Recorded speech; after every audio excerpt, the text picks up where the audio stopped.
Hey guys, welcome back. Today I'm going to talk about the DBAL-D2 laser illuminator from Steiner's. Is probably one of the best, if not the best, commercially available laser illuminators that is available.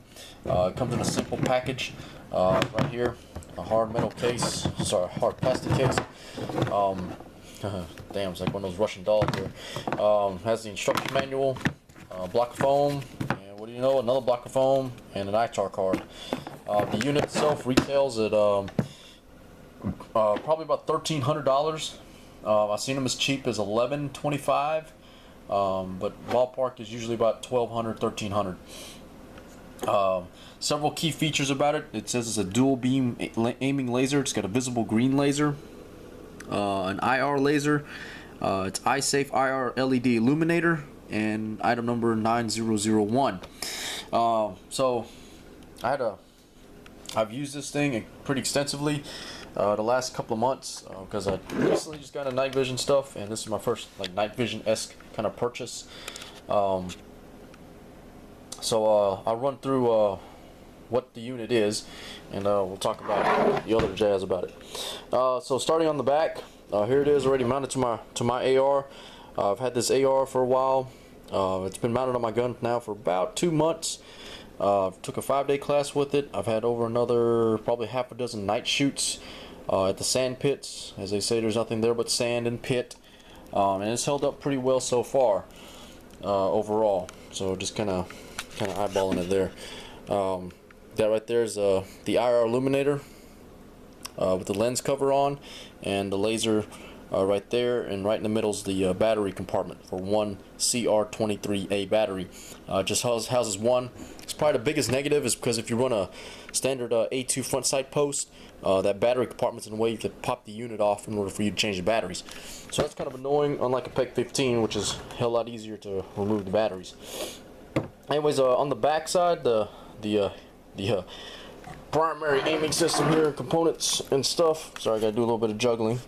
Right here, you have a top readable lines of what our weapon system is capable of, and down here at the bottom, you have right in the middle is off.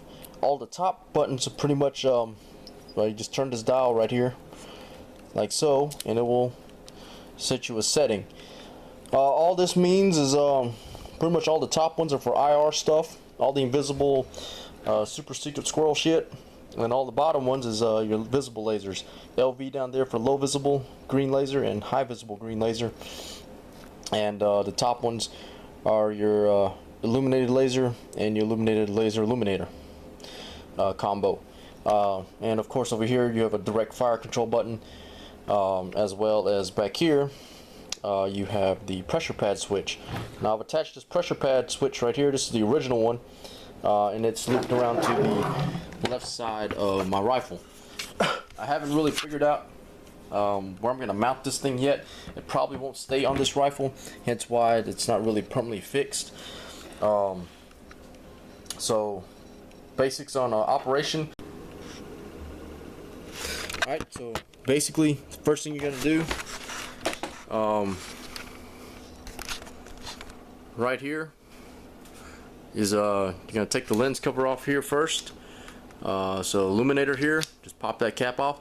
It's a little dusty and probably need to clean that out.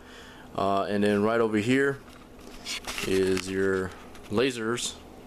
Just pop that lens cover off, and so just like your optics, make sure you pop those off. A couple of times I did forget because I'm not, I forget all this shit sometimes. So just kind of note that. There it is, DBAL-D2 Steiner. And that's pretty much the basic housing right there. It's a fairly decent sized unit. It's actually pretty small compared to like the PEG 2 and the PEG 15. It's fatter, but the illuminator on here is stupid bright. It's an excellent illuminator. It's like a spotlight out at night. This is a average sized human fist, and that's about the size of the illuminator. It's a fairly decent sized package right there. Probably the biggest weakness on this DBAL-D2, for a $1,000 unit, the only thing I'm disappointed on is the pressure pad switch. This switch, as you can see, has got a big piece of Gorilla Tape that's held on there for a couple of months. It's actually shitty. I don't know how else to put it. This contact point right here, the male that goes into the female part, it always pops out. It won't stay in. Here it's very common with the DBAL-D2. They need to fix that. It is just a shitty switch for a $1,000 plus unit, electrical unit. That other than that, I mean, it's an excellent unit. It's been pretty tough, pretty durable. It's bright. It's fairly easy to learn on. If I can learn on it, you can. But this toggle switch is shit. So you're gonna have to either get a better one, which I hear doesn't really help either. You can get the Surefire one, dual switch, which I haven't tried out yet. From what I understand, I think the main problem is the internal female part in the housing. All the male components just don't lock in. So you're gonna have to dummy it up, lock it in place. Some good old-fashioned Gorilla Tape right here works pretty well. And I said I only have to hold up my $500 Tantal AK together with duct tape. Looks like I have to hold down my $1,000 electrical unit with fucking duct tape too. Some other quick little features on here. These are your windage.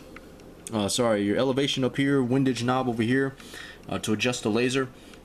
Even though once you adjust one laser, i.e. the visible or the illuminated, it's supposed to adjust both. But you got to kind of be aware that that's not always true. Sometimes one will always be off more so than the other. I would suggest, as John suggested us, side in straight on for your illuminated one. Your IR laser. And usually your illuminated one, your visible laser will be just a little bit off, usually to the right or the left by a couple of inches. For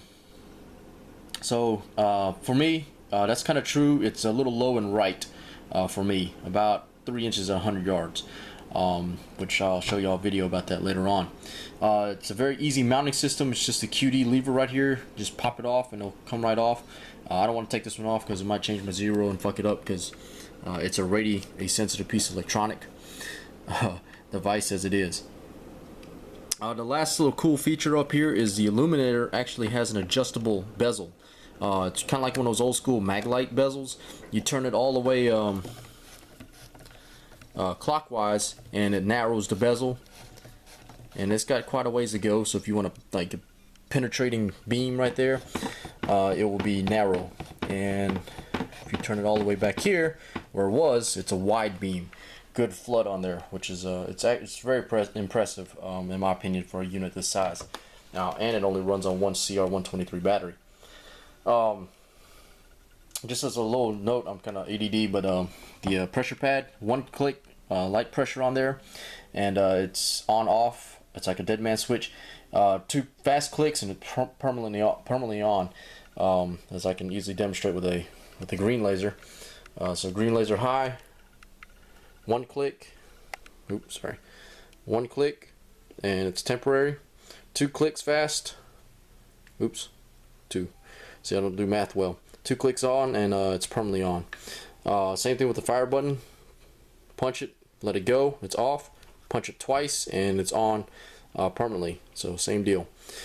Alright guys, that's the DBAL-D2 in a nutshell. Check it out, would highly recommend it. If you're running nods, night vision, or anything like that, this is the unit to get. The PEC 15, I've only handled it very briefly for probably less than half an hour, 30 minutes or so. And it's a nice unit too, but the illuminator on this thing, that's what sold. John recommended it, and this is also the only unit they had. But man, after comparing the PEC 15 illuminator, PEC 2, and the DBAL-D2, this is the way to go. This is the way to go. Alright, thanks for watching guys.